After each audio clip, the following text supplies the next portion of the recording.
Hey guys, Kaiju Guy here, and today I will be doing my second episode of Kaiju Talk. Now, right then, you guys would be wondering what in the world is Kaiju Talk.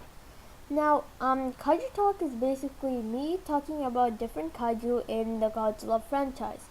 For example, Anguirus, Baragons, kaiju like that.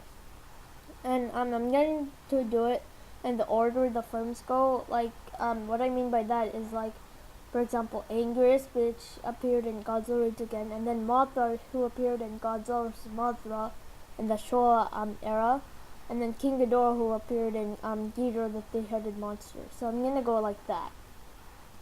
Now, what I'm really gonna talk about with you guys in this Kaiju Talk thing is okay, let me tell you guys now what I'm gonna talk about.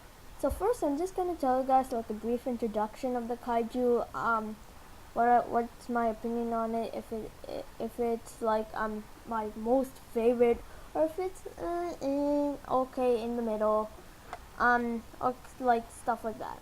And then I'm going to tell you guys his data. Now, not his exact data. What I mean by that is if the kaiju is like 69 feet tall, I'm not gonna tell you guys he's 69 feet tall. Instead, I'm just gonna tell you guys if he's like massive. Like, what I mean by that is like if he's like towering Godzilla, or if he's a little shorter than Godzilla, or half the size of Godzilla.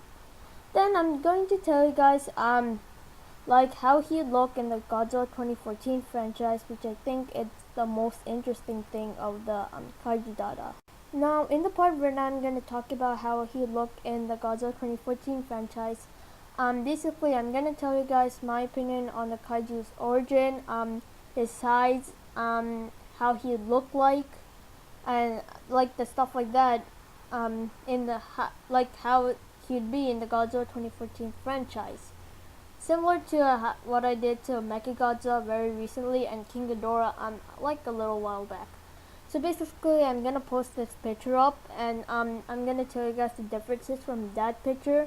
It's gonna be how he looked in their point of view, and I'm gonna tell you guys the differences of that picture and how he looked in my opinion. So let's begin our second episode of Kaiju Talk, which will be on Mothra. So, I'm just gonna tell you guys a brief introduction on Mothra and my brief opinion on her.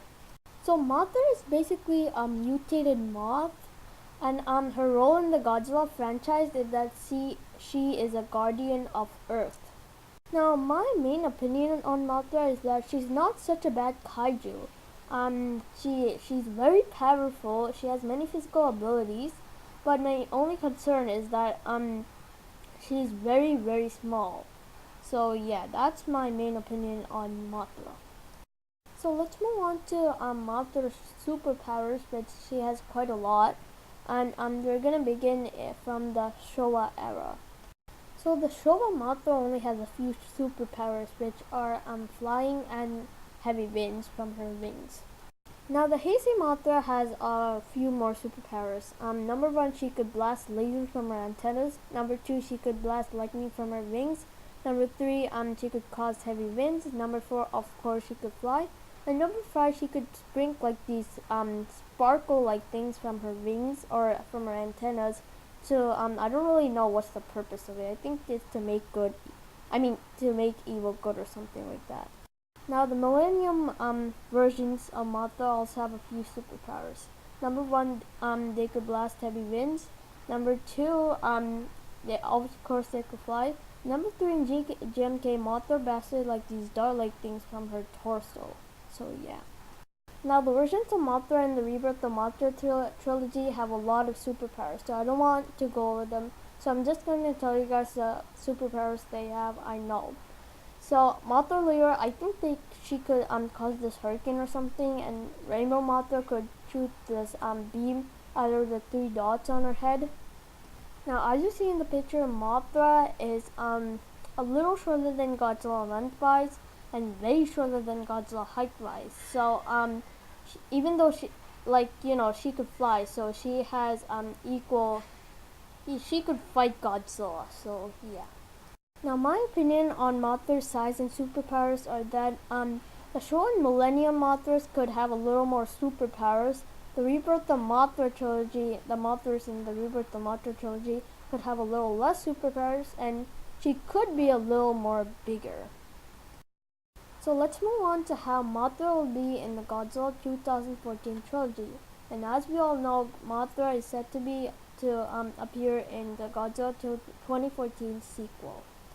So in my opinion, I think Mothra's origin should be that she is a mutated moth from a nuclear bomb.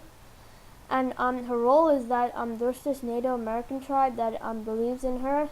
They think that she's like this god. So yeah, I think that should be her role. I think Mothra's superpower should be that she should be able to fly, and she should have the power to like ram into her opponents. Mainly because the Legendary series is based on being realistic, and if those powers are like realistic for a moth, for a giant moth. But if Legendary decides to take the series like the unrealistic way, I think they could do it, and maybe add powers to Mothra.